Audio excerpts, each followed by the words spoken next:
அம்மா பார்த்தேன் பஸ்ஸில். அந்த அம்மா பஸ்ஸில் வந்தோடனே பஸ்ஸே ஒரு ஆட்டம் ஆனிச்சு. பீரங்கி வண்டி மாதிரி வந்துச்சுங்க. இந்த உக்ரைன்ல ரஷ்யா படையெல்லாம் நிறுத்தி வச்சுட்டு போறாங்களா அந்த மாதிரி வந்து அந்த நெத்தியை பார்த்து மிரண்டே போயிட்டாங்க. நெத்தியை பார்த்தா அவ்வளோ பெரிய பொட்டு, ஆனியன் ஊத்தப்பம் மாதிரி அவ்வளோ பெரிய பொட்டு, வெத்தலை பாக்க போட்டுட்டு வந்து என் பக்கத்தில் உட்காந்துச்சு பாருங்க. நான் நேரா உட்காந்தேன்னா இப்படி குறுக்கி போயிட்டேன். அப்படியே முடக்குவாதம் அந்த மாதிரி ஆயிடுச்சு. அது சொன்னிச்சு, நல்லா உட்காரு தம்பி. எங்க நல்லா உட்கார்றது? அப்ப வந்து செல்போன் அதுக்கு வந்துச்சு, எடுத்துச்சு பேர் வெள்ளங்கால பையன வந்தன்னா மூஞ்சி மோரையெல்லாம் பேர்ந்து வந்துச்சு. எனக்கு வெட்டத்தை போய் யார்த்தம்மா பேசுறீங்க? எல்லாம் எங்க வீட்டுக்காரத்தான் இப்படி. ஆனால் ஒன்னே ஒண்ணு சொல்றேன், இந்த செல்போன் கண்டுபிடிக்கப்பட்டது ஆண்களுக்காகவே இல்லை, கல்லூரியில படிக்கிற பெண்கள் பேசுறதுக்காக கண்டுபிடிக்கப்பட்டது தான் இந்த செல்போன். அந்த அலைவரிசையில கரெக்டா பேசணும். செல்போன்லாம் கையில வச்சிருக்கீங்களா? கிளாஸ் ரூம்ல, வீட்டுல?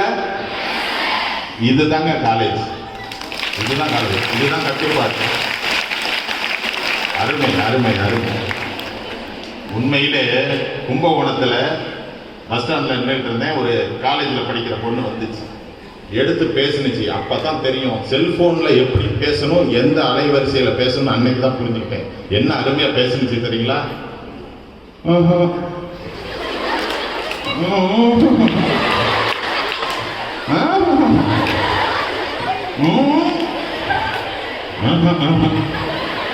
ரமேஷ் திட்டுவான், சுரேஷ் திட்டுவான். பக்கத்தில் இருந்த எனக்கு குளிர் காக்க வந்துருச்சு. அப்ப செல்போன் என்ன பாடுபட்டிருக்கோம்? இந்த மாதிரி எல்லாம் பேசிட்டு சந்தோஷமா வாழ்க்கை அனுபவிக்கிறது தான் நகைச்சுவை பட்டிமன்றம்னு இப்ப கூப்பிட்டுருக்காங்க. அருமையா உங்களை எல்லாம் சிரிக்க வைக்கணும். என்னட்டு அவங்க சொன்ன ஒரே வார்த்தை, எல்லாரையும் வயிறுக்குள்ள சிரிக்க வைக்கணும். அதுக்கு நான் 100% கேரண்டி எல்லாம் சிரிப்பாங்க அப்படின்னு சொல்லிட்டேன். நேரம் ரொம்ப கம்மியா, நான் ஒரு 3 மணி நேரம் நடத்த போறோம்னு ரிலாக்ஸா வந்தேன். 1 மணி நேரத்தில் முடிங்கன்னு இருக்காங்க. சரி பார்த்துக்குவோம். நீங்கெல்லாம் நல்லா பேசுனீங்கன்னா நான் கொஞ்சம் டைம் வாங்கிக்குவோம், வாய்தா வாங்கிக்குவோம். அதனால அறிமுகப்படுத்திடுறேன். முதலில் எந்திரிச்சு ஒரு கூப்பிட்டு போட்டுங்க. அடுத்து ஸ்ரீநதி அவர்கள், அடுத்து நர்மதா அவர்கள், அடுத்து அனிதா அவர்கள். இவங்க எல்லாம் பள்ளி பருவமேன்னு பேசுறாங்க. அடுத்து கல்லூரி பருவமே அப்படின்ட்டு சுவாதி அவர்கள், அடுத்து மஞ்சுளா அவர்கள், அடுத்து செந்தமிழ் அவர்கள், அடுத்து லோகேஸ்வரி அவர்கள். ஏயா எங்க மாணவிகளை எங்கள்கிட்ட அறிமுகப்படுத்துறியா அப்படின்னு நீங்க கேட்கறது எங்களுக்கு புரியுது. இருந்தாலும் அவங்களுக்கும் ஒரு முறைன்னு இருக்குல்ல, பட்டிமன்ற முறைன்னு.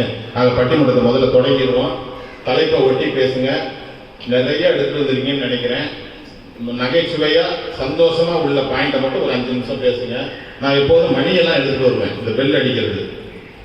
கொஞ்ச நாள் அதை எடுத்துட்டு போறதில்லை. ஏன்னா என்னைய ஒரு நடுவர், லியோனி மாதிரி ஒரு நடுவர் என்னைய கூப்பிட்டு போனாரு. அவர் மணி அடிச்சாரு, நான் நிறுத்தலை. மறுபடியும் மணி அடிச்சாரு, நான் நிறுத்தலை. மறுபடியும் மணி அடிச்சாரு, நிறுத்தலை. கடைசியில் மணி அடித்து அடிச்சு விட்டாரு. அந்த மாதிரி எல்லாம் ஒரு ஆபத்து வந்துடக்கூடாது. நான் எங்கேயுமே மணியெல்லாம் இப்போ எடுத்துட்டு போறதில்ல. ஒரு 5 நிமிடம் ஆகவே அப்படின்னு நான் சொன்னா அதோட முடிச்சுங்க. அதான் கோடு வேணும், ஆகவே. இது நம்ம மட்டும் தெரியும், அவங்களுக்கெல்லாம் தெரிய வேண்டாம். மைக்கில் சொல்லிட்டேன், ஆகவே அப்படின்னா முடிச்சிருங்க. வாங்க. முதலில் என்றும் இனிமையாக நிலைக்கும் பருவம் பள்ளி பருவமே அப்படின்னு இளங்கலை வணிகவியல் 3ஆம் ஆண்டு கிருத்திகா அவர்கள் பேச அன்போடு அழைக்கிறேன். என்றும் இனிமையாக நிலைக்கும் பருவம் பள்ளி பருவமே என தீர்ப்பை கலந்திருக்கும் நடுவர் அவர்களே, என்றும் இனிமையான பருவம் பள்ளி பருவமே என ஒப்புக்கொள்ள வந்திருக்கும் எதிரணியினரே, தங்களுடைய பள்ளி பருவத்தை நினைத்து மகிழ்ந்து கொண்டிருக்கும் உங்கள் அனைவருக்கும் எனது இனிய வணக்கம். அடித்தளம் இல்லாம கட்டத்தை விட முடியாது, அதுபோல பள்ளி பருவம் இல்லாம கல்லூரிக்குள்ளே நுழையவே முடியாது.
உண்மையிலே கிருத்திகா பேசும்போது சிவகாசியில 1000 வளா பட்டாசு வெடிச்ச மாதிரி இருக்கு.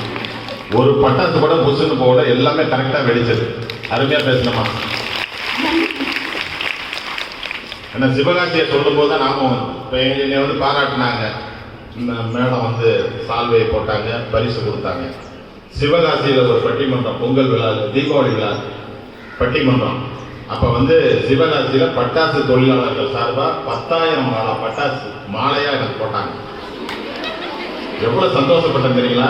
இந்த தீபாவளியை ஓட்டிடலாம், பட்டாசு செலவு மிச்சம்னு. அடுத்து வந்தாங்க, இரட்டை கிளி தீப்பெட்டி சங்கம் சார்பாக அதை நாங்கள் பற்ற வைக்கிறோம். அந்த மாதிரி சிவகாசி பட்டாசு மாதிரி அருமையா கிருத்திகா பேசுறாங்க. நீங்கள் இன்னும் எவ்வளவோ பட்டிமன்ற மேடைகளிலே ஜொலிக்க போகிறீர்கள். அருமையா இருக்கு பேச்சு. நீங்க ஒருவேளை நடுவராக போனா என்னையும் ஒரு அணியில பேச கூப்பிடுங்கன்னு சொல்லி வாழ்த்துக்களை தெரிவித்துக் கொண்டு பள்ளி பருவத்தை பத்தி அருமையா சொன்னாங்க. அதை நான் நேரம் இருக்கும்போது திருக்குறையில தொகுத்து வழங்குறேன்னு சொல்லிட்டு அடுத்து இவருக்கு பதில் சொல்ல சுவாதி அவர்களை அன்போடு அழைக்கிறேன். என்றும் இனிமையாக நிலைக்கும் பருவம் கல்லூரி பருவமே என்று பேச வாங்க. இளங்கலை தாவரவியல் 3ஆம் ஆண்டு படித்துக் கொண்டிருக்கிற கே. சுவாதி அவர்களை அன்போடு அழைக்கிறேன்.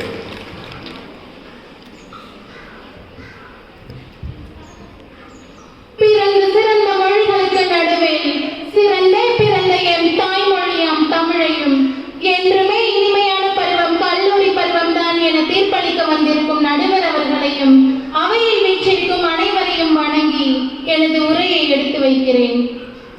கல்லூரி பருவங்கிறது நம்ம வாழ்க்கையோட முக்கியத்துவத்தை உணர வைக்கிற பருவங்க. அது வாழ்க்கையோட அடுத்த நிலைக்கு நம்மளை கொண்டுட்டு போறதே கல்லூரி பருவம் தாங்க. அவங்க எதிரணியில பேசினவங்க சொன்னாங்க, மீசை அரும்பி காதல் உணர்ந்துன்னு.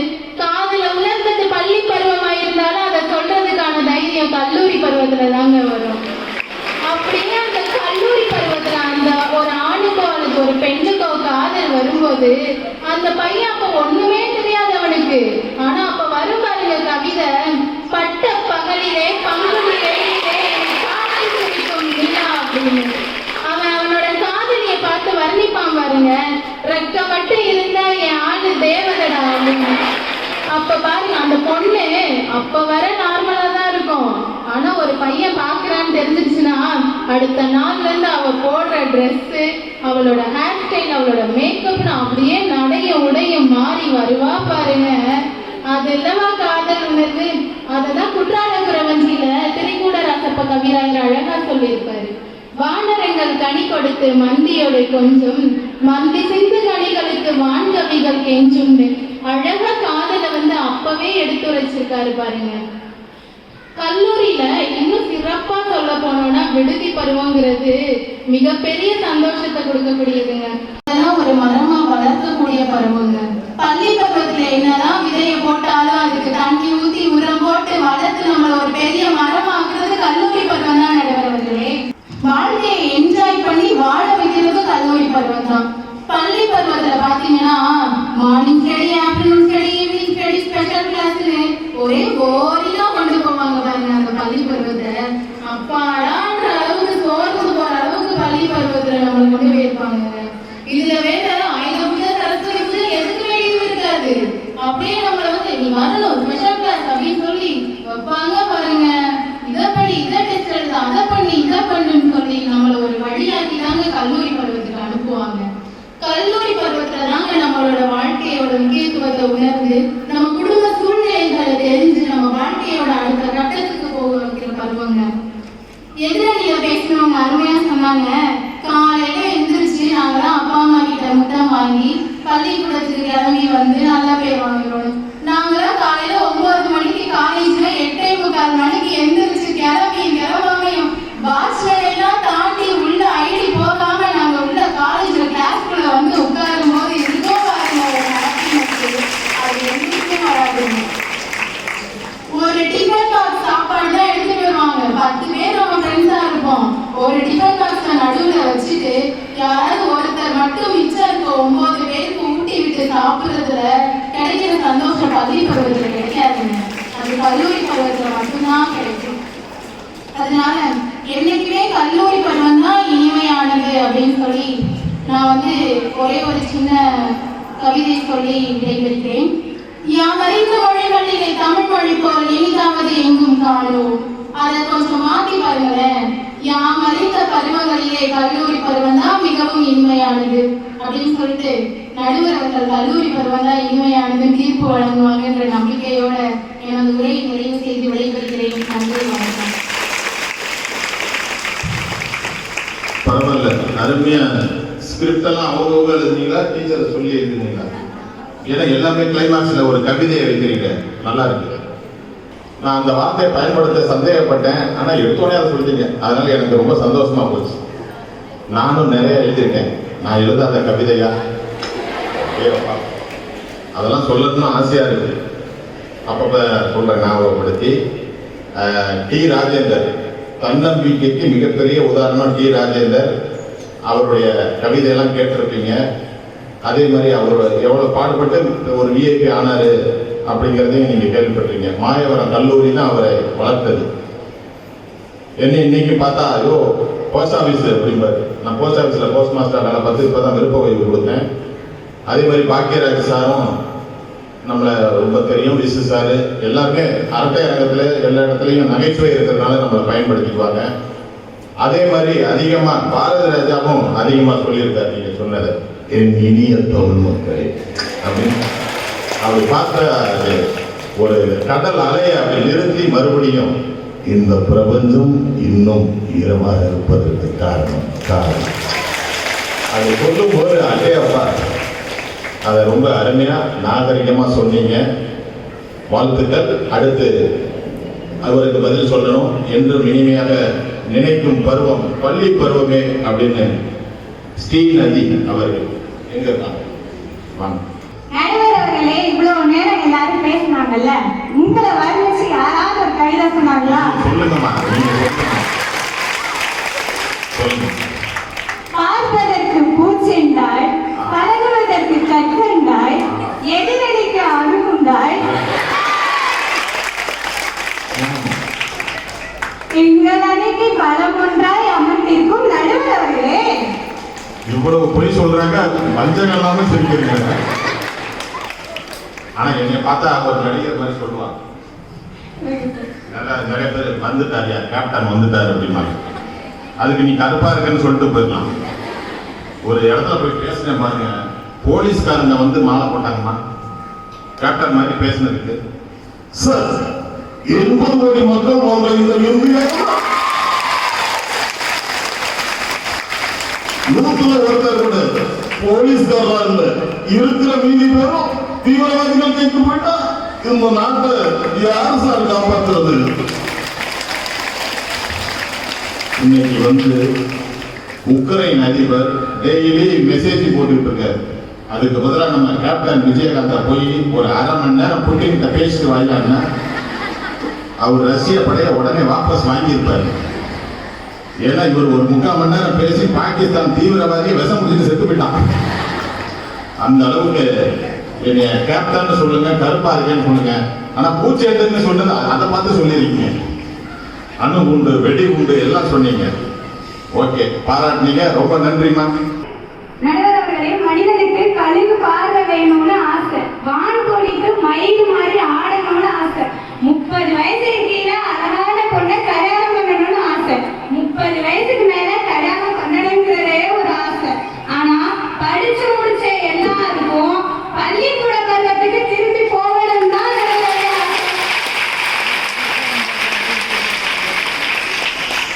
என் தோழி சொன்னாங்க, காதல் சொல்ல ரயில்வே இல்லைன்னு. ஏன்னா என்ன சொல்லுவா?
கணிதம் 3ஆம் ஆண்டு மஞ்சுளா அவர்களை அன்போடு அழைக்கிறேன்.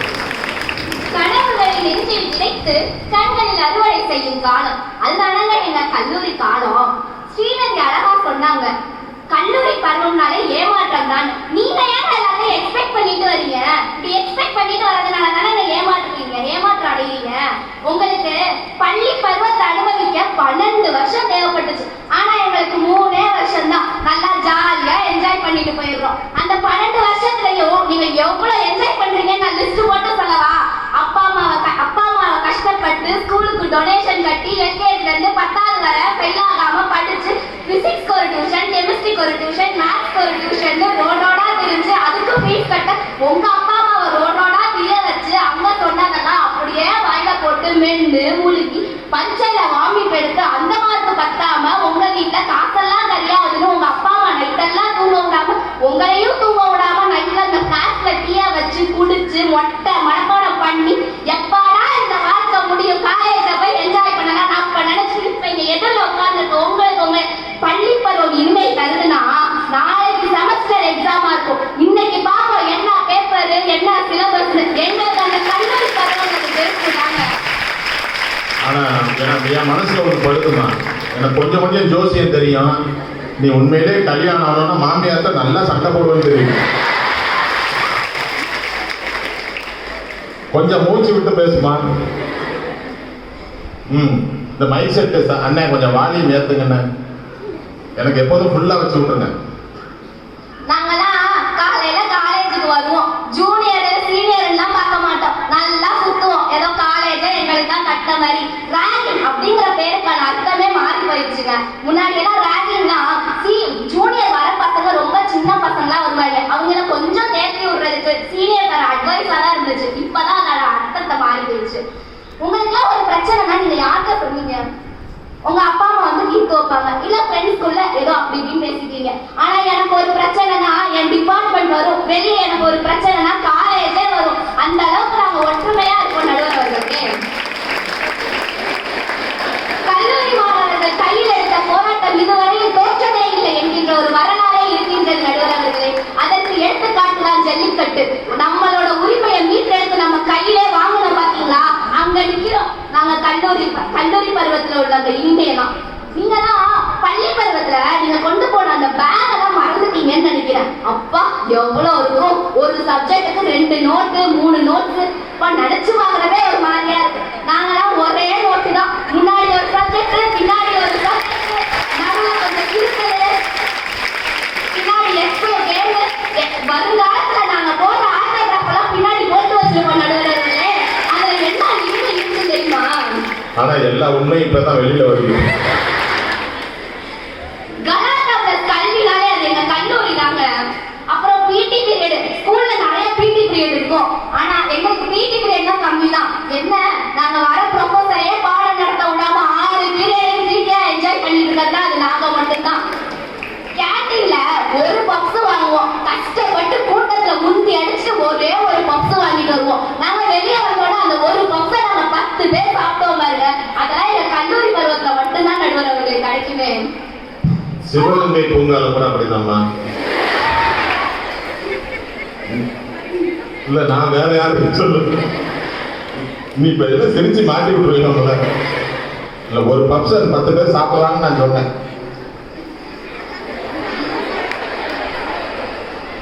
புரியுது உங்களுக்கு? புரியும், ஓகே. அப்புறம் சொன்னாங்க யூனிஃபார்ம் நாமெல்லாம் ஒற்றுமையா இருக்கோம்னு. நிமிர்ந்து பாருங்க என்ன பண்ணோம் எங்க பாண்ட் சைக்கிள்ஸ் வளாகத்திலே. அப்படியே கண்ணுக்கே குளிர்ச்சியா இருக்கு. போற ஸ்டாஃபுக்கே போர் அடிச்சு வரும் ஒரே யூனிஃபார்ம் எங்க பார்த்தாலும்.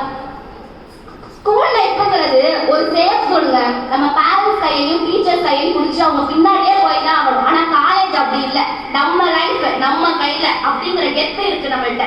டீ சுடுன்னு சொல்லி கொடுத்தா அது ஸ்கூல்ல, தொட்டு பாரு சுடுதான்னு உங்க அனுபவத்தை கத்துக்கிட்டீங்கன்னா அது காலேஜ் தாங்க. ஸ்கூல் லைஃப் பேசிக் அடித்தளம் தான். ஆனா அதை பிராக்டிகலா இம்ப்ரூவ் பண்றதே நம்ம காலேஜ்ல தான். இதுல இருக்கிற உண்மையான இனிமை எல்லாமே ஹோம்வொர்க் அசைன்மெண்ட் அப்படின்னு ஸ்டாஃபா பார்த்தே பயப்படுவீங்க நீங்க. ஆனா நாங்க மலரே இன்னை காணாது இருந்தாங்க ஸ்டாஃபையே சைட் அடிப்போங்க.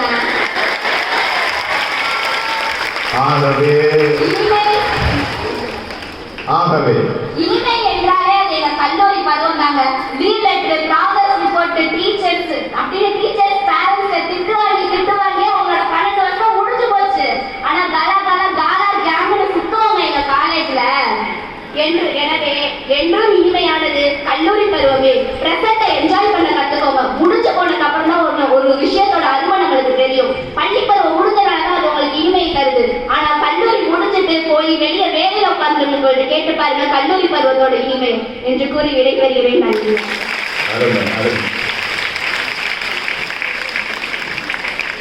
நர்மதா அவர்கள் இளங்கலை தமிழ் 2ஆம் ஆண்டு. நிர்மதா அவர்கள் என்றும் இனிமையான பருவம் பள்ளி பருவமே அப்படின்னு பேச வராங்க.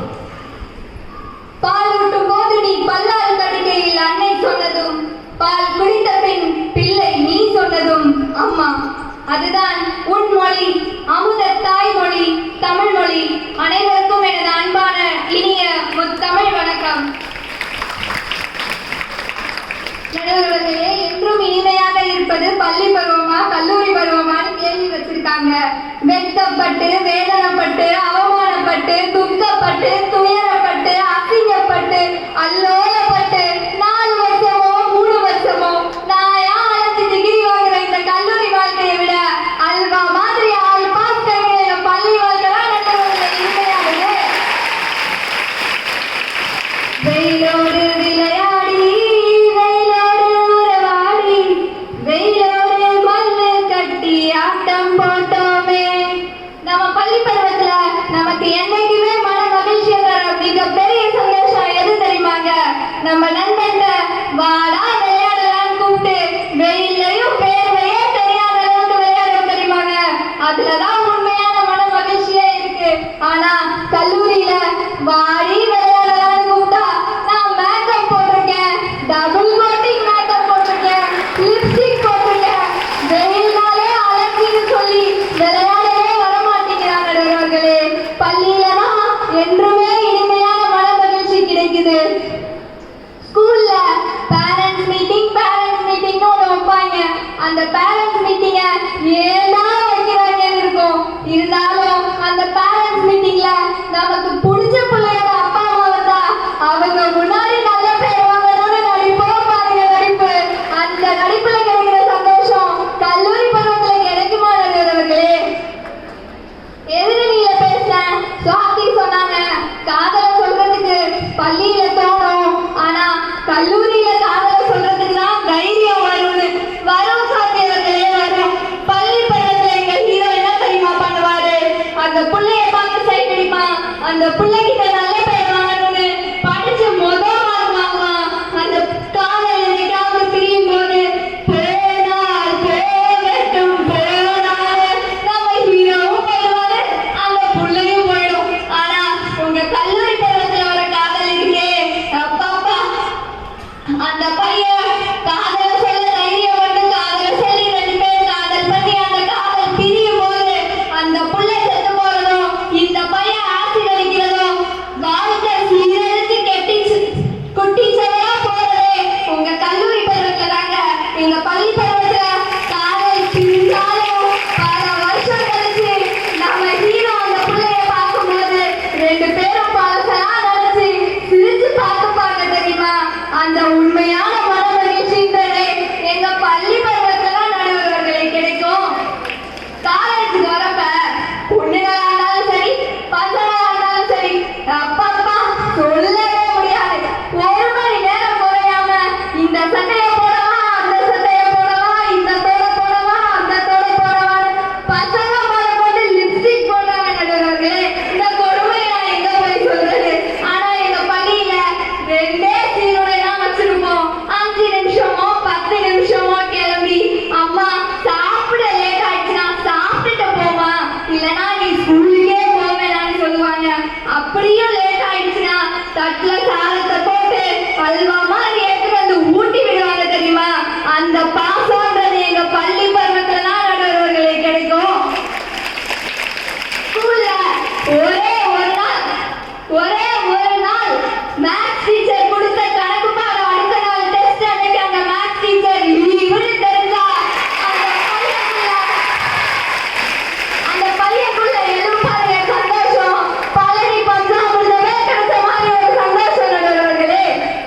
டீச்சர் லீவ் போட்டு அவ்வளவு சந்தோஷப்படுறீங்க. ஒரு குட்டி கவிதையோட என்னோட உரையை நான் முடிச்சுக்கிறேன். படித்து படித்து சலித்த போதும் பள்ளி செல்ல ஏங்குது நெஞ்சம்.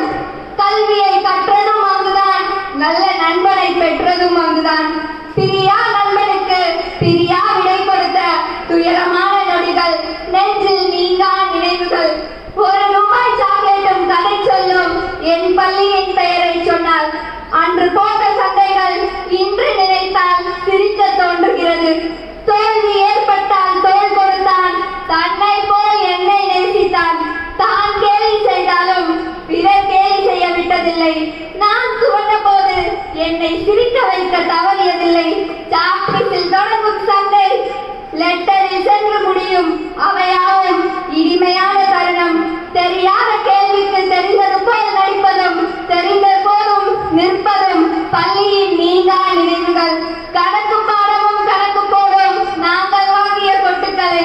12 வருட புத்தகத்தில் திரும்பிய பக்கமெல்லாம் நண்பனின் கால் தடமே. குழந்தை போல குணம் கொண்டால் பேண்டா, கேரளா பெண் என்றால் சேச்சி, வகுப்பறையில் சிறிதென்றால் எலி, விரட்டும் கண் கொண்டால் முடிமா, பொம்மை போல குதிக்கும் பிகாச்சு, படபடவென பேசும் சாட்டர் மார்க் போன்ற நண்பர்களின் பெயர்கள் மறந்தாலும் நாம் வைத்த செல்ல பெயர் மனதில் அழிவதில்லை. கருப்பு வெள்ளை வாழ்க்கையின் கலரான நினைவுகள் பள்ளிக்கூடமே. எள்ளி நகையாடும் கல்லூரி பருவத்தை விட துள்ளி விளையாடும் பள்ளி பருவமே இனிமையானது என்று நடுவரையா அவர்கள் தீர்ப்பு வழங்குவார் என்ற நம்பிக்கையோடு வாய்ப்புக்கு நன்றி பாராட்டி விடைபெறுவது உங்கள் அன்பு தோழி நர்மதா. கவிதையை கேட்கும்போது கலைஞர், முன்னாள் தமிழக முதல்வர் கலைஞரே அந்த கவிதையை படித்த மாதிரி பினிஷிங்ல நல்லா இருந்துச்சு. அவரு குரல்லே சொல்லிடவாத, எள்ளி நகையாடும் பள்ளி பருவத்தை விட எள்ளி நகையாடும் கல்லூரி பருவத்தை விட துள்ளி விளையாடும் பள்ளி பருவம்தான் சிறந்த பருவம். அவர் சொன்ன மாதிரியே இருக்கு. எவ்வளவு ஒரு எதுகை மோனே. என்னை மேடையேற்றி அழகு பார்க்கும் என் தாய் தமிழுக்கு என் முதல் வணக்கம். பல்குரல் மன்னரே, பல் சுவை கலைஞரே, நீதியின் தமையரே, இங்கு கல்லூரி பருவமே அதுதான் இனிமையே என்று தீர்ப்பளிக்க வந்திருக்கும் மா மனிதரே. ஆனா என்னை பத்தியும் கவிதை எழுத ஒரு ஜீவன் இருக்குன்னா அத உண்மையிலே நல்லா இருந்துச்சு. ஏன்னா பாராட்டுறதுங்கிறது எல்லாரையும் பாராட்டணும். கவி பேரரசு கண்ணதாசன் அவர்கள் சொல்வார்கள், ஒரு மனிதன் பிறக்கிற பொழுது தாலாட்டு, இறக்கிற பொழுது நீராட்டு, இடையில் அவனை கட்டாயம் பாராட்டு அப்படின்னு சொல்லியிருக்காங்க. பாராட்டுகிற பொழுது மனசு மகிழ்ச்சி அடையும். ஒரு உயிர் இன்னொரு உயிரை பாராட்டுகிற பொழுது அங்கு ஆயுள் இரட்டிப்பாகும். வீட்டில் கூட அப்படிதான். சில பேர் எரிஞ்சு எரிஞ்சு விடுவான். வீட்டுல ஆபீஸ்ல உள்ள கோவத்தெல்லாம் வீட்டுல காட்டுவான். சாம்பார் அப்பதான் மனைவி ஊத்துவாங்க, சாம்பார் பாரு மூஞ்சு மொவர கட்டையும் அப்படின்னா முறைக்கு இது அதுவே அதிகமே அப்பையா. இதே மனைவி கிட்ட, ஏமா சாம்பார் இப்படி வச்சிருக்க, நாளையிலிருந்து நல்லா வைமா அப்படின்னா உண்மையிலே அடுத்த நாள் இன்னும் சிறப்பா வைப்பாங்க. அந்த அன்பு என்கிற மிகப்பெரிய ஆயுதம் இருக்கு. அந்த அன்பு மனதில் இருந்தால் நிச்சயமா அடுத்தவங்களை பாராட்டுகிற எண்ணம் வரும். ரொம்ப நன்றிமா, வாழ்த்துக்கள். உங்களுக்கு ஒரு 5 நிமிஷம் அதிகமா தரேன், பேசுங்க. என்ன கதைலாம் சொல்றாங்க. கட்டுக்கதை கட்டி கொண்டிருக்கும் பள்ளி பருவமே என்று கட்டுக்கதை கட்டி கொண்டிருக்கும் எதிரணியினரே, கல்லூரி பருவம் தான் என்று உண்மையை உறக்க சொல்லிக் கொண்டிருக்கும் என் அணியினரே, அவையோரே உங்கள் அத்துணை பேருக்கும் செந்தவழி நண்பு வணக்கங்கள்.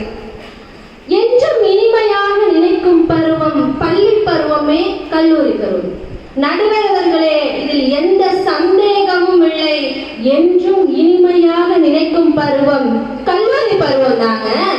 நடுவர்களே, உங்களுக்கு விவரம் தெரிந்த நாள்ல இருந்து என்னைக்காவது கிழக்குல உதிக்கிற சூரியன் மேற்கு உதிச்சிருக்கா? கிழக்குல உதிக்கிற சூரியன் மேற்கு உதிச்சிருக்கா? இல்ல மேற்கு மறைகிற சூரியன் கிழக்கு மறைஞ்சிருக்கா? இல்லைங்க. அது போலதான் என்னைக்கும் இனிமையை தரக்கூடிய பருவம் கல்லூரி பருவம் மட்டும்தாங்க.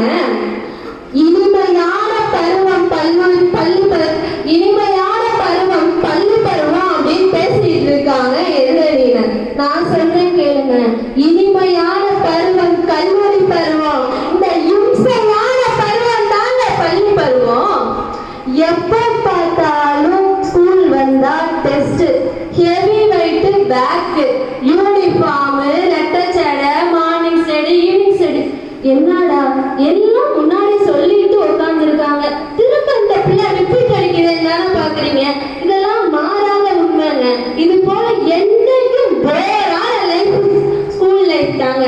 ஆனா காலேஜ் லைஃப்னு சொன்னாலே ரொம்ப ரொம்ப ஜோரான லைஃப்ங்க. நம்ம எங்கேயாவது காலேஜ் வந்ததுக்கு அப்புறம் டியூஷன் போறோமா?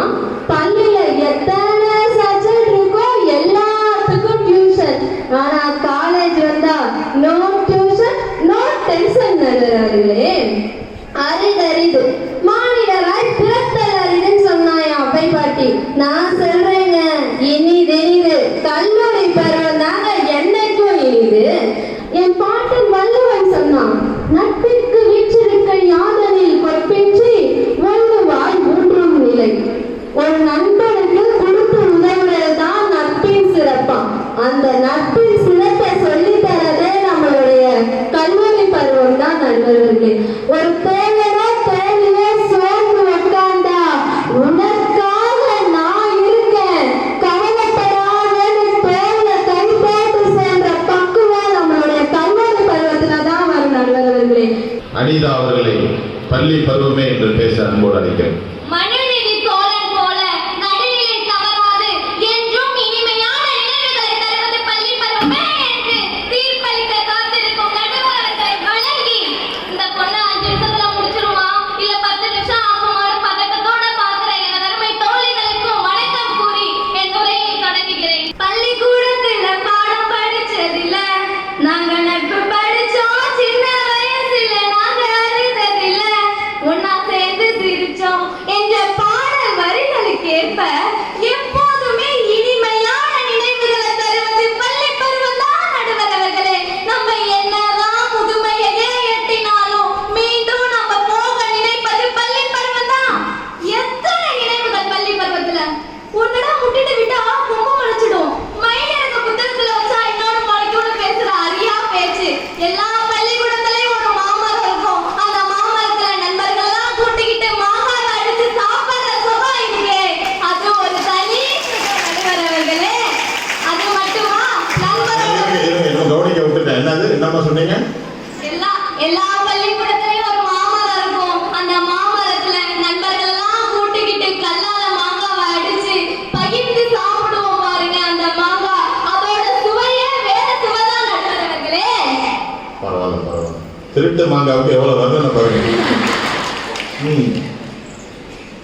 நண்பரோட போடுற குட்டி குட்டி சண்டையை கூட மறந்து அடுத்த நாள் அவன்டே போய் பேசி சிரிக்கிற அந்த நாட்கள், கள்ளக்கபடம் இல்லாத சிரிப்பு, எத்துணை மன மகிழ்ச்சியான நினைவுகள் பள்ளி பருவத்துல.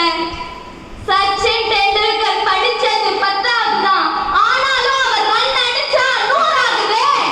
அம்பானி காலேஜே போனதில்ல, ஆனாலும் அவரோட புகழ் இந்த வானம் போல. கல்லூரி தான் மனமகிழ்ச்சி தரோடு பேச வந்திருக்கிற எதிரணியினரே, கல்லூரி படிக்கிறப்ப இந்த சமூகம் உங்கள்கிட்ட ஒரு கேள்வியை கேட்கும் பாருங்க. அடுத்து என்ன பண்ண போற, அட அடுத்து என்னதான் பண்ண போறன்னு ஒரு கேள்வியை கேட்கும் பாருங்க.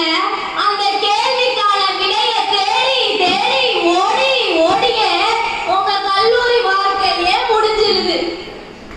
நடுவர் அவர்களே, அண்ணன் அக்கா கல்லூரி போகாம இருந்து நம்ம பார்த்திருக்கோம், ஆனா பள்ளிக்கூடம் போகாம இருக்கிற ஒரு தாத்தா ஒரு பாட்டியை நம்ம பார்த்திருக்க முடியாது. பள்ளியை தாண்டி நம்ம கல்லூரிக்கு வரலாம், ஆனா கல்லூரியை தாண்டி நம்ம பள்ளிக்கு போக முடியுமா? அதெல்லாம் பசுமரத்தாணி போல ஒரு முறை இருக்கிற பள்ளி நினைவுகள், அதுவும் செம்மையான நினைவுகள். நடுவர் அவர்களே, என் வீட்டுக்கு பக்கத்துல ஒரு தாத்தா இருக்காங்க. அவங்க அந்த அந்த அந்த காலத்திலே 6ஆம் வகுப்பு படிச்சவங்க. அவங்கள்ட்ட என்ன கணக்கு கேட்டாலும் உடனே மனக்கணக்கா போட்டு பதில் சொல்லுவாங்க. நாங்களாம் போய் கேட்போம், எப்படி தாத்தா இவ்வளவு அழகா பதில் சொல்றீங்கன்னு. அதுக்கு அவங்க சொல்றாங்க, இதுக்கெல்லாம் காரணம் நான் படிச்ச பள்ளி தானே. அங்க அந்த தாத்தாட்ட இருந்த நினைவுகள்ல இருந்து இனிமையை கத்துக்கிட்டு மெய் சிரித்து நின்னோம் நடுவர் அவர்கள். என்னென்ன சொல்றாங்க பாருங்க கல்லூரியில. ஆனாலும் அந்த பள்ளிக்கூடத்துக்கு அந்த மலரை குழந்தை தன்மையோட பேசுறீங்க பாருங்க. சொன்னா சொல்லிட்டு போறாங்க, சாயந்தரம் போய் கோயில்ல மந்திரிச்சு வச்சிருவோம்.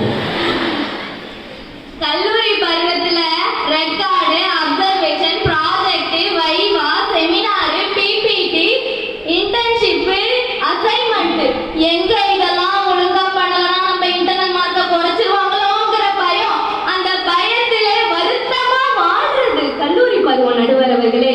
ஆனா எங்க பள்ளி பருவம் அப்படி இல்ல.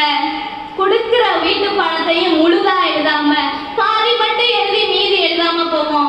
அங்க போனா அந்த ஆசிரியர் எதுவுமே கேட்காம பாடம் நடத்தி முடிச்சுட்டு ஓகே நன்றி அப்படின்னு சொல்லிட்டு போயிடுவாங்க. அப்ப இருக்கும் பாருங்க ஒரு சுகம், அதுக்கு ஈடு இணையே இல்ல நடுவர் அவர்களே.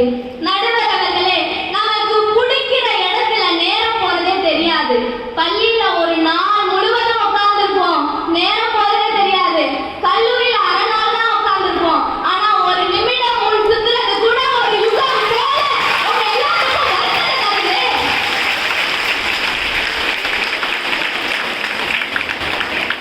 தட்டுங்க, எவ்வளவு தட்ட முடியுமோ தட்டுங்க. ஆகவே பள்ளியில இன்னொரு சிறப்பு என்னன்னா, தான் மட்டும் படிச்சு பாஸ் ஆனா பத்தாது, தான் கூட இருக்கவனும் படிச்சு பாஸ் ஆகணும்னு 2 மார்க் 3 மார்க் அங்கங்க வாங்கி அவனை பாஸ் ஆக்கி அவனோட மகிழ்ச்சியிலிருந்து நம்ம சந்தோஷப்படுவோம் பாத்தீங்களா? அதுக்கு ஈடு இணையே இல்ல நடுவர் அவர்களே. நடுவர் அவர்களே, எதிரணியிலிருந்து பேசின அன்பு தோழி மஞ்சள் அழைத்து விஐபி படம் பார்த்துட்டு வந்திருப்பாங்க போல. பாதி டைலாக சொல்லிட்டாங்க, மீறி சொல்லுவாங்க தனுஷாரு. அம்மா நகைய அடமானம் வச்சு காலேஜ் சேர்ந்து ஃபர்ஸ்ட் இயர்ல இருந்து 4th இயர் வரை வச்ச அரியர் எல்லாம் கிளியர் பண்றதுக்குள்ள போதும் போதும் ஆடுவாங்க. அதெல்லாம் முடிக்கிட்டு பாதியை மட்டும் சொல்லிட்டு போயிட்டாங்க. அதாவது உங்க கோபத்தை பார்த்துட்டு இவங்க சொல்றாங்க, என்றைக்குமே நான் உங்களை எதிரணியாகத்தான் பார்க்கிறேனே அறிய எதிரி அணியாக நாங்கள் பார்க்கவே இல்லை அப்படின்னு என்ன சொன்னாங்க. எதிரணியா பாருங்க, எதிரி அணியா பார்க்காதீங்க. சொல்லுமா, ஒரு செய்தியை சொல்லி முடிச்சிருமா? எப்பவுமே தித்திக்கும் பள்ளி பருவம், திகட்டாதே ஒருபோதும். மனதின் எண்ணங்களாய் கண்ணின் ஓரம் சிறுதுளி கண்ணீராய் நாம் மீண்டும் வாழ முடியாத 2 இடங்கள் இருக்கிறது. ஒன்று நாம் இருந்த நம் தாயின் கருவறை, மற்றொன்று நாம் படித்த பள்ளியின் வகுப்பறை என்று கூறி பள்ளி பருவமே மனமகிழ்ச்சி தரும் என்று உங்களுடைய தீர்ப்பாக இருக்கும் என்று கூறி வாய்ப்பளிக்க வைக்கும் வாய்மொழி பேச வைக்கும் என்று கூறிவிட விரும்புகிறேன்.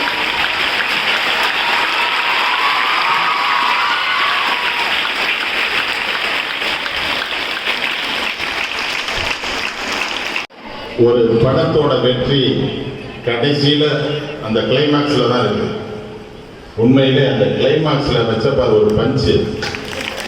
அதாவது அன்னை தெரசா சொன்னாங்க, அன்னை தெரசா வந்து என்ன சொன்னாங்கன்னா, மனிதர்களை எடை போடுவதிலே கவனமாக இருக்காதீர்கள், மனிதர்களை எடை போடுவதிலே கவனமாக இருக்காதீர்கள், பிறகு அவர்களை நேசிப்பதற்கு நேரம் இல்லாமலே போய்விடும் என்று சொன்னார்கள். அப்பேற்பட்ட அன்னை தெரசாவை பற்றி ஒரு கவிதை கேள்விப்பட்டேன். அன்னை தெரசா அவர்களே, நீங்கள் கருவுற்றிருந்தால் 1-2 குழந்தைக்குத்தான் தாயாக இருக்க முடியும். நீங்கள் கருவுற்றிருந்தால் 1-2 குழந்தைகளுக்கு மட்டும்தான் தாயாக இருக்க முடியும். நீங்கள் கருணை உற்றிருந்ததால் இந்தியாவிற்கே நீங்கள் தாயாக இருக்கிறீர்கள் என்று ஒன்று. அந்த கிரிக்கெட்ல பார்த்தா கடைசியில அட்டிப்பாம்பாரு சிக்ஸர், வால்வா சாவான் அட்டிச்சா அதெல்லாம் பறக்கும். அந்த மாதிரி ஓப்பன்ல வந்து கண்ணகி மாதிரி மிரட்டி கடைசியில பாரதராஜா படத்துல அந்த ஹீரோயின் அந்த சாமிகிட்ட இருக்கிற திரிசூலத்தை எடுத்துட்டு போட்டு வருவாங்க. ஒரே துண்டு ரத்தம் போய் தெரிக்கும், அதோட முடிச்சுடுவாரு. அந்த மாதிரி அருமையா நீங்கெல்லாம் வந்து பெரிய அளவுல வருவீங்க. இது வரைக்கும் அரட்டை அரங்கம், மக்கள் அரங்கம் 25 வருஷமா மேடையில பேசிக்கிட்டு இருக்கோம். அந்த ஃபயர் எங்களுக்கு தெரியும், இவங்க வருவாங்க இவங்க வரமாட்டாங்கன்னு தெரியும். இன்னைக்கு நான் சொல்லிட்டு போறேன், நீங்கள் உலக புகழ் பெற்ற ஒரு பேச்சாளராக நிச்சயமாக உதவி. அதற்கு இந்த கல்லூரி ஒரு காரணமாக இருக்கிறது. வாழ்த்துக்கள். இப்போ என்ன கடைசியா பேசுறீங்களா இல்லை வீட்டுக்கு போவோமா? இந்த அணி இப்போ உங்க கையில தான் இருக்கு. இப்போ பட்டிமன்றம் கிரிக்கெட் மாதிரி ஆயிடுச்சு பாருங்க. அந்த உற்சாகம் வந்துருச்சு. வாங்க நீங்க கிளைமாக்ஸ் எப்படி வைக்கிறீங்கன்னு பார்ப்போம். என்றும் இனிமையாக நிலைக்கும் பருவம் எங்களுடைய கல்லூரி பருவமேனு இளங்கலை தகவல் தொழில்நுட்பம் படித்துக் கொண்டிருக்கிற லோகேஸ்வரி அவர்கள். டிஜிட்டல் யுகத்திற்கும் வந்தடைந்த செந்தமிழையும் நெற்றிக்கண் பிறப்பிலும் குற்றம் குற்றமே என்று நடுவே தவறாத கல்லூரி பருவமே சிறந்தது என தீர்ப்பளிக்க வந்திருக்கும் நடுவர் அவர்களையும் அழகிய மயில்களாய் அற்புத குயில்களாய் அமர்ந்திருக்கும் மாணவ செல்வங்களையும் வணங்குகின்றேன். நடுவர் அவர்களே, இவ்வளவு நேரம் இவங்க பேசுறது எனக்கு எப்படி தெரியுமா கேட்டுச்சு? என்னென்ன சொல்றான் பாருங்க, கம்பி கட்ட கதையெல்லாம் இழுத்து விடுறோம். இது மாதிரி தான் நடுவர் அவர்களே இருந்துச்சு. அவங்க சொல்றாங்க நாங்க ஐடி கார்டு போயிருமா, அப்பாலஜி லெட்டர் எழுதணுமா. இன்னைக்கு சொல்ற நடுவர் அவர்களே, அப்பாலஜி லெட்டர் எழுதாத பிள்ளையும் அம்மா அப்பாட்ட திட்டு வாங்காத பிள்ளையும் நல்லா வாங்கினா சரித்திரமே இல்லை நடுவர் அவர்களே. தப்ப திருத்திக்கிறதுக்கு தான் நாங்க அப்பாலஜி லெட்டர் எழுதுறோமே தவிர தப்ப திருப்பி செய்யறதுக்கு இல்ல. எங்க மாணவர்களுக்கு அது நல்லாவே தெரியும். அதனாலதான் எத்தனை தடவை தப்பு செஞ்சாலும் திருப்பி சளைக்காம அப்பாலஜி லெட்டர் எழுதுவாங்க. இது மட்டும் இல்ல நடுவர் அவர்களே, அவங்க சொல்றாங்க மீண்டும் பள்ளிக்கு போகலாம், நம்மை நாமளே காணலாம். இப்ப எந்த பள்ளிக்கூடத்துல திரும்பி நீங்க போனா ஏமாடி வரன்னு தான் கேக்குறாங்களே தவிர வாமாடி உள்ள உட்காருமானு ஒருத்தரும் கேட்கல. ஆனா எங்க காலேஜ்ல அந்த வாட்ச்மேன் தாத்தா, நான் படிச்சதும் சரி, என் புள்ள படிக்கிறதையும் சரி, என் பேத்தி படிக்கிறதையும் சரி, வாமா காலேஜுக்கு தான் சொல்லுவாங்களே தவிர ஏமா வந்து கேட்க போறது கிடையாது. நடுவர்களே, இவங்க சொல்றாங்க நாங்க வந்து இத்தனை இது படிக்கிறோம், நீங்க என்னதான் படிக்கிறீங்க, நீங்க வந்து இப்படி படிக்கிறீங்க அப்படி படிக்கிறீங்கன்னு சொல்றாங்க.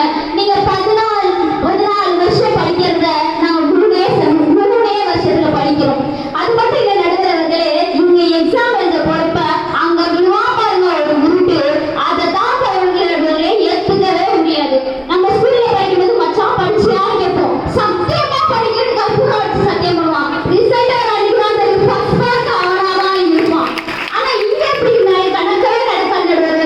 நீங்க எக்ஸாமுக்கு முதல் நாள் காலேஜ்ல வந்து பாருங்க, முதல் நாள் என்ன உங்களை பெல் அடிக்கிறதுக்கு 10 நிமிஷம் ஒரு படிக்கிறதுல இருக்கும். அது சுத்தி 10 இதுதான் இதுதான் அந்த ஆசிரியர் சொல்லி தரதை விட அனுபவமா சொல்லி தரும். அதை எழுதி நாங்க எல்லாரும் பாஸ் ஆகிறதுக்கு இருக்கிற சந்தோஷம் உங்க ஃபர்ஸ்ட் மார்க் எங்களுக்கு வரல நடுவர்களே.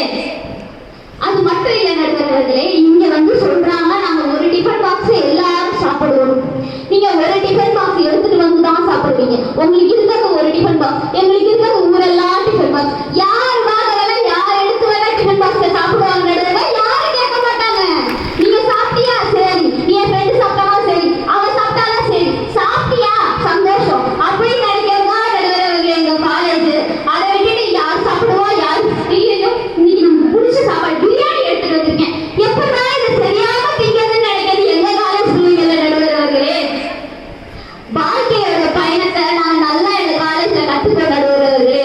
பெல் அடிக்கிறதுக்கு முன்னாடி இருக்கிற அந்த பரபரப்பு இந்த உலகத்துல ஒலிம்பிக் போட்டியில ஓடுறதுக்கு கூட இருக்காது நடுவர்களே.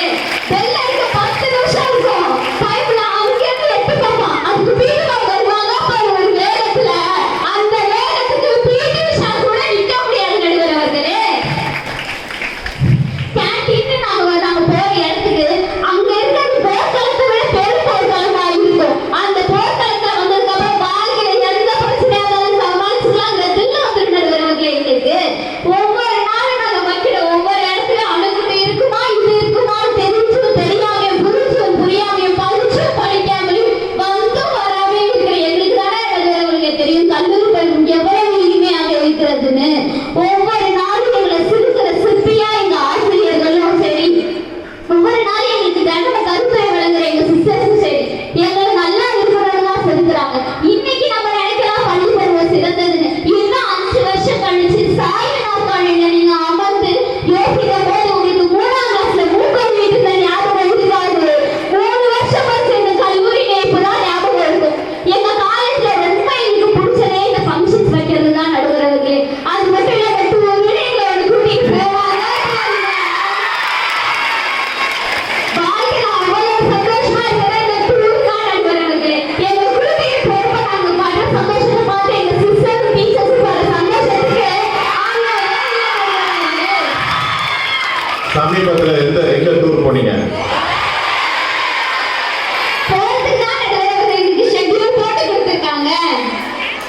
எந்த ஊரு?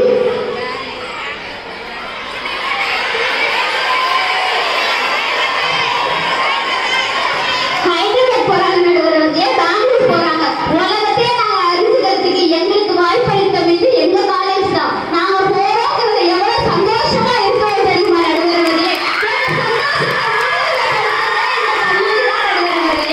இவங்க கத்துல உங்களுக்கு தெரிஞ்சிருக்கும் கல்லூரி பருவம் எவ்வளவு மகிழ்ச்சியான பருவங்கிறது.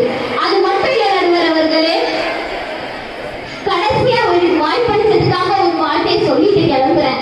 வந்த பேர் நீங்க சொன்னீங்க, இந்த பருவம் திரும்பி கிடைக்காது, சந்தோஷமா இருங்க, இந்த நாள் திரும்பி கிடைக்காதுன்னு. அந்த வார்த்தைக்கு என்னங்க எங்களுக்கு தான் தீர்ப்பளிப்பீங்கன்னு சொல்லி வாய்ப்பளித்தமைக்கு நன்றி கூறி நன்றி பாராட்டி வைப்பதே. நன்றி, வணக்கம்.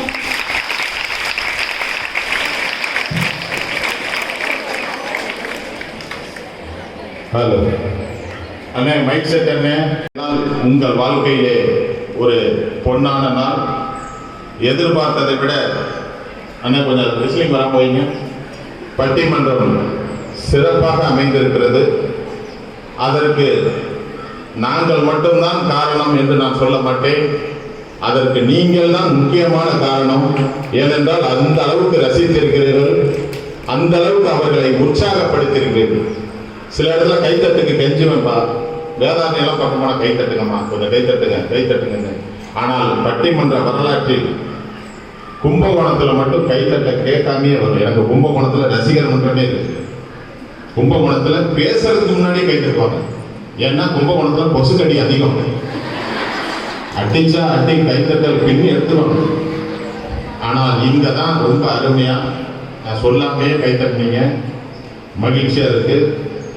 ஆனா இந்த தலைப்பிலே பின்னி எடுத்துனீங்க எல்லாரும். ரெண்டு பக்கமே அருமையா பேசுனீங்க. நீங்களும் 50 மார்க் வாங்கிட்டீங்க, நீங்களும் 50 மார்க் வாங்கிட்டீங்க. ஆனா உங்களை தான் எங்களை புரிஞ்சிக்கவே முடியல. இந்த பக்கமும் கை தட்டினீங்க, இந்த பக்கமும் கை தட்டினீங்க, இங்கேயும் சிரிச்சீங்க, இங்கேயும் சிரிச்சீங்க. அருமையான தலைப்பு. என்றும் இனிமையாக நினைக்கும் பருவம். நினைச்சாவே மகிழ்ச்சி, நினைச்சாவே ஒரு சந்தோஷம் வரும். அது ஸ்கூல்ல படிக்கும் போது வருதா, காலேஜ்ல படிக்கும் போது வருதா, பள்ளி பருவமா கல்லூரி பருவமா அப்படின்னு ஒரு அருமையான கேள்விக்கு ரெண்டு பேருமே அருமையா பேசியிருக்காங்க, அருமையா ரசிச்சிருக்கீங்க. பள்ளிக்கூடத்துல பேத்திய கொண்டாந்து தாத்தா விட்டுட்டு போறாரு. காலையில கொண்டாந்து விட்டுட்டு போவாரு, சாயந்தரம் வந்து தாத்தா அழைச்சிட்டு போவாரு. பேத்தி வந்து எல்கேஜி படிக்குது, எவ்வளவு பெரிய படிப்பு. படிச்சுட்டு சாயந்தரம் வருது. வந்தோடனே தாத்தா சொல்றாரு, ஏமா ஸ்கூல் பேக் என்கிட்ட கொடுத்துருமா, ஏன்னா அது எல்கேஜி படிக்கிற பாப்பா விண்வெளி ஆராய்ச்சிக்கு போற மாதிரி எவ்வளவு புத்தகத்தை வச்சிருக்கு, அந்த பைய கொடுத்துருமா. அதுக்கு பேத்தி சொல்லுது, வேண்டாம் தாத்தா, உன்னால தூக்க முடியாது, ரொம்ப வெயிட்டா இருக்கு, எப்பா அந்த லஞ்ச் பாக்ஸ் யாவது கொடுப்பா, நான் வச்சுக்கிறேன். தாத்தா சொல்றாரு. பேத்தி சொல்லுது, வேணாம் தாத்தா, ரொம்ப வெயிட்டா இருக்கு, உன்னால தூக்க முடியாது, எப்பா அந்த வாட்டர் பாட்டிலாவது கொடுப்பா, நான் வச்சுக்கிறேன். வேணாம் தாத்தா, அது ரொம்ப வெயிட்டா இருக்கு, வேணா எல்லாத்தையும் நான் வச்சுக்கிறேன், நீ வேணா என்ன தூக்கிட்டு வா தாத்தா. எவ்வளவு விவரமான பேத்தி. அதோட மழலை தன்மையை கேட்டு தாத்தா ஆனந்த கண்ணீர் வடித்தார். ஒவ்வொரு பேரன்களையும் தாத்தாவும் பாட்டியும் கொண்டு போய் விட்டுட்டு வரும்போது எவ்வளவு சந்தோஷம், எவ்வளவு மகிழ்ச்சி. அந்த ஸ்கூல் விட்டு வரும்போது ஒட்டியாருங்க பாருங்க. இன்னமும் எங்க அம்மா சொல்றாங்க, ரயில்வே காலனி பள்ளிக்கூடத்துல தான் படித்தேன், ரயில்வே காலனி மிடில் ஸ்கூல். அப்பயே கிண்டல் அடிப்பாங்க, ஓட்ட ஸ்கூல்றாங்க, கிண்டல் அடிப்பாங்க. லீவு விட்டுட்டா போதும் வந்து அப்படியே எம்மா லீவு, இன்னமும் சொல்லுவாங்க, எங்க அம்மா சொல்லுவாங்க, லீவு விட்டுட்டா அங்க இருந்து ஒட்டியாருமா ரயில்வே காலனியில, எம்மா லீவு விட்டுட்டாங்கன்னு புத்தக பைய தூக்கி விசிறி. ஒரு தடவை எங்க அம்மா 2ஆம் வகுப்பு புத்தக பையன் திறந்து பார்த்தா எல்லாம் பறக்குது, பேப்பர் அங்கங்க பறக்குது. வீடு போய் எடுத்துட்டு வந்தேன், போஸ்ட்மேன் மாதிரி. இன்னைக்கு போஸ்ட் ஆஃபீஸ்ல தான் வேலை பார்த்துட்டு விருப்ப ஓய்வு கொடுத்தேன். அந்த லீவு விட்டுட்டா அப்படி ஒரு சந்தோஷம் பள்ளிக்கூடத்துல. அதே மாதிரி விளையாண்டு காலையில ஃப்ரெஷ்ஷா போயிட்டு சாயந்தரம் அழுக்கும் சட்டையுமா வரும் பொழுது அந்த பள்ளி வாழ்க்கையை நினைக்கும் பொழுது இனிமையா இருக்கு. இன்னைக்கு இந்த மேடையில உட்காந்து எங்க சரஸ்வதி டீச்சரை சொல்றேன் அப்படின்னா அவங்க அன்னைக்கு சொன்ன அறிவுரை புத்திமதி தான். அன்னைக்கே சொன்னாங்க, இந்த பொருளாதாரம் என் நோட்ல எழுதி எந்தெந்த கேள்வி எந்தெந்த பக்கத்துல இருக்கு அப்படின்னு எழுதி வச்சதை பார்த்துட்டு நீ நல்ல கிளார்க்கா வருவேனாங்க. போஸ்ட் ஆஃபீஸில் கிளார்க் வேலைக்கு தான் போனேன். போஸ்ட் மாஸ்டர் போய் அப்புறம் விருப்ப ஓய்வு கொடுத்தேன். ஆக பள்ளி பருவம்ங்கிறது ரொம்ப நினைச்சு பார்க்கும்போதே மகிழ்ச்சியான ஒரு பருவமாக இருக்கும். இன்னைக்கு சன் டிவிலாம் பாருங்க, சுட்டி அந்த டைம்ல எல்லாம் பாப்பா அழகா ஜிமிக்கி போட்டிருக்கிய, யார் போட்டு விட்டது? மம்மி. அழகா நெக்லஸ் போட்டிருக்கியப்பா, யார் போட்டது? மம்மி. ட்ரெஸ் எல்லாம் சூப்பரா பண்ணிருக்கிய, யார் பண்ணி விட்டது? மம்மி. அப்ப உங்க அப்பா அவரு டம்மி. தெளிவா பேசுது பாப்பா. ஆக குழந்தைங்க பள்ளிக்கூடம் அது ஒரு வித்தியாசமான ஒரு பருவம். ஏற்றி வைத்த ஏணியை என்னைக்கு நினைச்சு பார்க்கறானோ அந்த மாணவன் நல்லா இருப்பான். என் ஒய்ஃபும் தொடக்கப்பள்ளி ஆசிரியர் தான், அரசு தொடக்கப்பள்ளி ஆசிரியர், மானந்திப்பட்டியில் இருக்காங்க. இன்னமும் வந்து சாயந்தரம் வந்தாங்கன்னா அந்த டீ சாப்பிடும்போது காஃபி சாப்பிடும்போது மாணவர்களை பத்தி தான் பேசிட்டு இருக்காங்க. ஏன்னா தினமும் திருக்குறள் வகுப்புல அந்த மாணவன் பரிசு வாங்கினா, இந்த மாணவன் பரிசு வாங்கினா அப்படின்னு பாராட்டிக்கிட்டே இருப்பாங்க. சொல்லுவாங்க, இன்னைக்கு ஒரு பையன் வாழாட்டினா அடிச்சுட்டேன், எனக்கு கோபம் வந்துச்சு. பசங்களை அடிக்கிற வேலை மட்டும் வச்சுக்காது. அந்த தொடக்க பள்ளியில 5வது வகுப்பு வரைக்கும் படிக்கிற அந்த பையனுக்கு என்ன தெரியும்? அடிக்காத. ஒரு தடவை ஒருத்தனை மூக்குல குத்தி ரத்தம் வந்துருச்சு. நான் அப்போ ஒரு கண்டிஷன் போட்டேன், இனிமே பசங்களை அடிக்காத. அப்படி அடிக்கணும்னா என்ன நினைச்சுக்க. அப்ப சொன்ன அப்பதான் இன்னும் ஓடி புத்தகம் போல இருக்கு. ஆக தொடக்க பள்ளி என்பது, பள்ளி பருவம் என்பது அது ஒரு இனிமையான பருவம். எனவே என்றும் இனிமையாக நினைக்கும் பருவம் பள்ளி பருவமே என்று தீர்ப்பு சொல்லி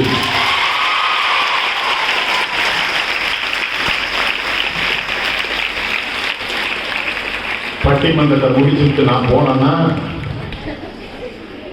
இவன் உருப்பிடுவான், இவன் ஒரு நடுவர்னு வந்தான் பாரு அப்படின்னு கல்லூரி பருவத்தில் பேசினவங்களாம் சண்டைக்கு வந்துருவாங்க. ஒரு பக்கமாவே பேசிட்டு போயிட்டாங்க அப்படின்னு சண்டைக்கு வருவாங்க. பள்ளி பருவம் ஒரு வாழ்க்கையிலே ஒரு கட்டடத்திற்கு அடித்தளம் மாதிரி, ஆணிவேர் மாதிரி. தொடக்கத்திலே இருந்தா வளர்ச்சி எது? தொடக்கத்திலே இருந்தா முயற்சி எது? கல்லூரி பெற்றவங்க சொல்லுவாங்க, என் பொண்ணு காலேஜில் படிக்குது அப்படின்னா தானே பெருமை. மாப்பிள்ளை வருவார், வந்தோடனே பொண்ணு என்ன படிச்சிருக்கு? பொண்ணு 6ஆம் கிளாஸ் படிச்சிருக்கா, எந்திரிச்சு ஓடிவாரு. பொண்ணு காலேஜில் படிச்சுக்கிட்டு இருக்கு அப்படின்னா தான் அப்படி இருக்காங்க.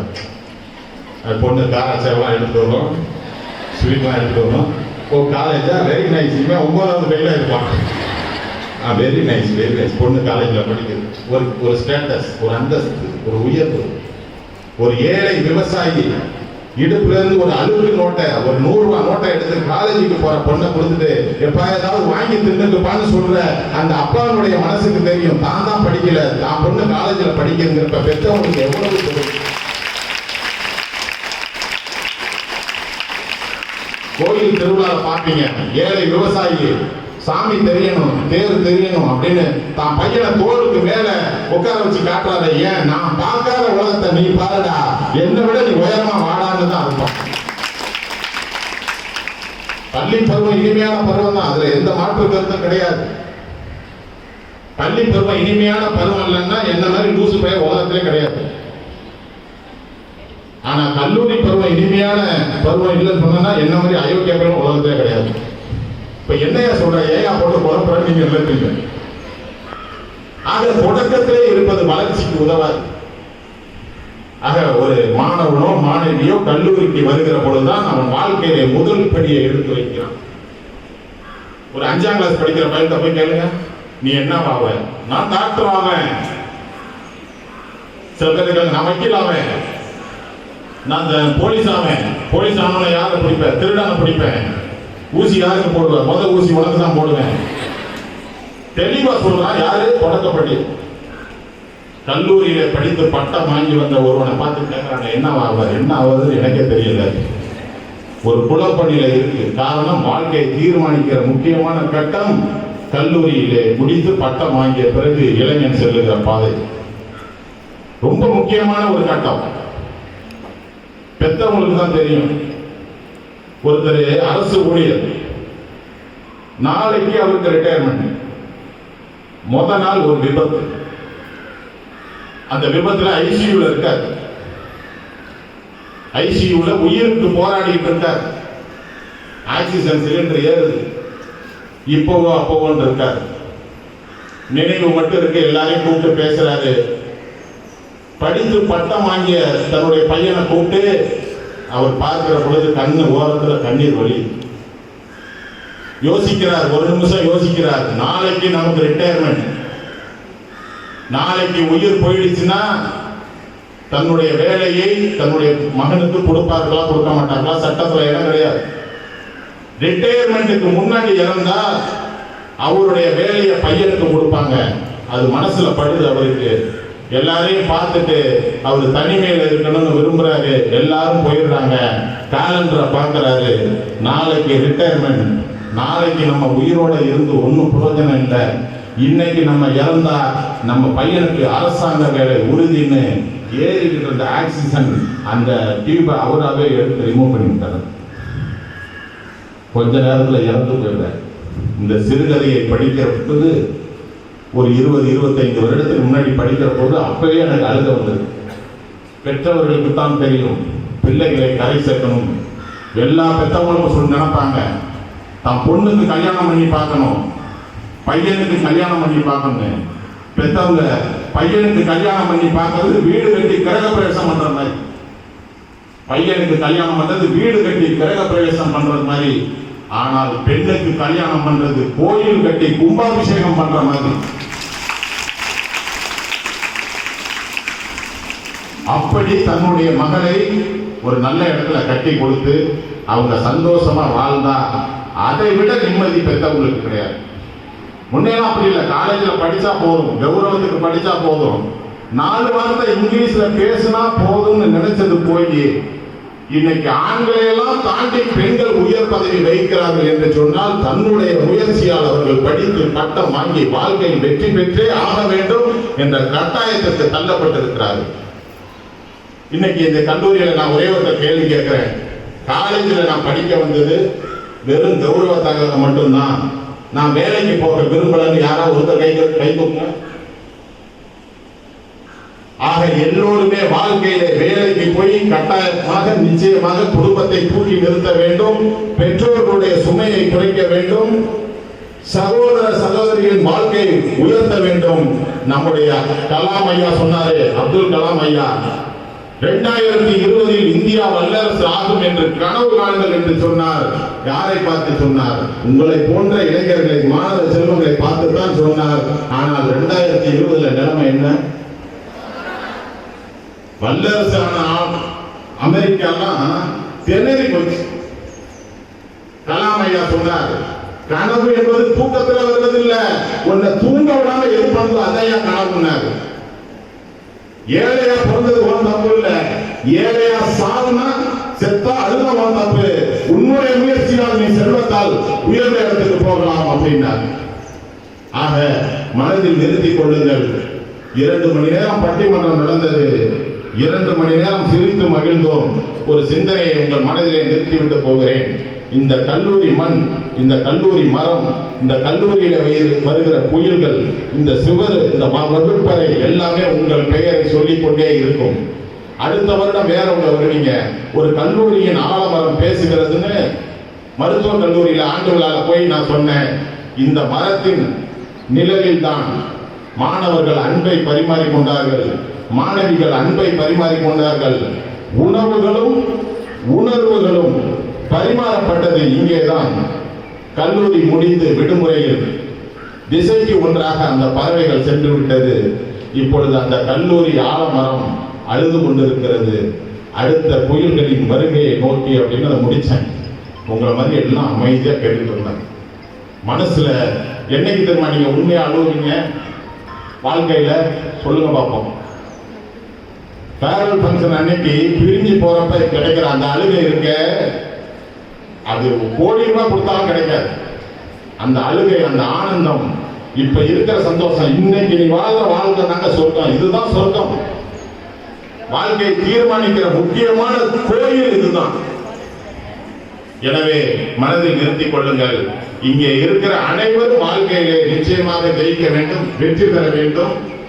ஒரு ஆள் என்ன பண்ணா, நேரா ஒரு நெடுதூர பயணம், திடீர்னு பார்த்தா பாலைவனத்துல போய் மாட்டிட்டான். என்னடா அது பாலைவனமா இருக்கு, ஒதுங்கிறதுக்கு ஒரு மரம் நிழல் இல்லையே, என்ன பண்றது யோசிச்சுக்கிட்டே இருந்தான்.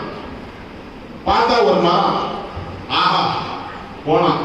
போய் அந்த மரத்து நிழல்ல போய் கொஞ்ச நேரம் அப்படி நின்னான். நல்லா காத்தடிச்சிச்சு. அப்பா ஒரே தாகமா இருக்கே, கொஞ்சம் தண்ணி கிடைச்சா தேவலான்னு நினைச்சான். உடனே தண்ணி வந்தது, குடிச்சான். கொஞ்ச நேரத்துல தாகம் தணிஞ்சது, பசி வந்தது.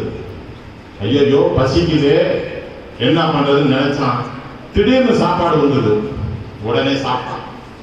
கொஞ்ச நேரத்துல தூக்கம் வரும். ஒரு கட்டில் இருந்தா தேவலாமே, தூங்கலாமே நினைச்சான். படான்னு ஒரு கட்டில் வந்தது, படுத்தான். கை கால் அமைக்கி விட யாராவது படிப்பெண் இருந்தா தேவலாமே நினைச்சான். வந்து அமைக்கி விட்டாங்க, நல்லா தூங்கலாம். எந்திரிச்சு பார்த்தான், ஆஹா அருமையான இடத்துக்கு வந்து சேர்ந்துட்டோம், இனிமே இங்கே வாழலாம், நினைச்சதெல்லாம் கிடைக்குது அப்படின்னு நினைக்கிறப்பே மனசுக்குள்ளார எதிர்மறை சிந்தனை ஒண்ணு தோணுச்சு. ஆஹா தனியா வந்து மாட்டிக்கிட்டாமே, இங்க சிங்கம் மாதிரி பயங்கரமான மிருகம் வந்து நம்மளை அடிச்சு காலி பண்ணிடணும்னு நினைச்சான். பட்டாலும் ரெண்டு பக்கமும் சிங்கம் வந்துச்சு, அடிச்சு காலி பண்ணிடுச்சு. என்னன்னா அவன் நின்னது கற்பக விரிச்ச மரத்துக்கு கீழே போய் நின்று இருக்கான். அந்த மரத்தோட தன்மை என்ன தெரியுமா? நினைச்சதெல்லாம் கொடுக்கும், ஆனா அது உனக்கு தேவையான அதுக்கு தெரியாது. ஆனால் உங்களுக்கு எது தேவை என்று அறிந்து ஆசிரியர் பெருமக்கள் பணியாற்றி கொண்டிருக்கிறார்களே, இவர்கள் இருக்கிறவரை நிச்சயமாக உங்கள் வாழ்க்கை வெற்றி பெறும் என்பது உறுதி.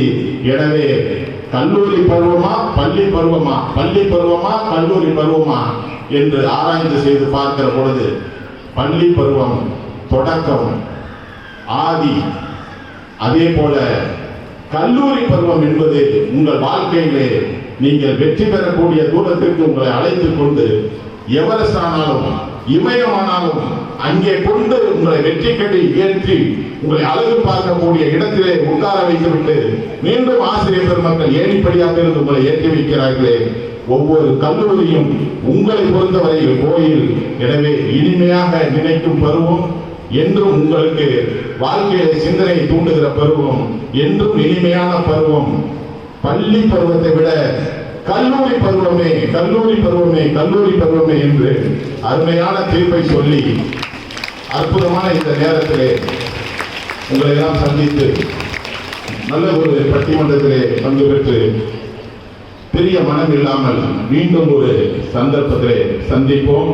வருகிற பொழுது இந்த இந்துமணி இதயத்தோடு வந்தான், அந்த இதயத்தை இங்கே இறக்கிவிட்டு போகிறேன். அடுத்த முறை வரும்பொழுது திருப்பி தாக்குதல் என்று சொல்லி அந்த வாய்ப்புக்கு நன்றி பேசுகிறேன்.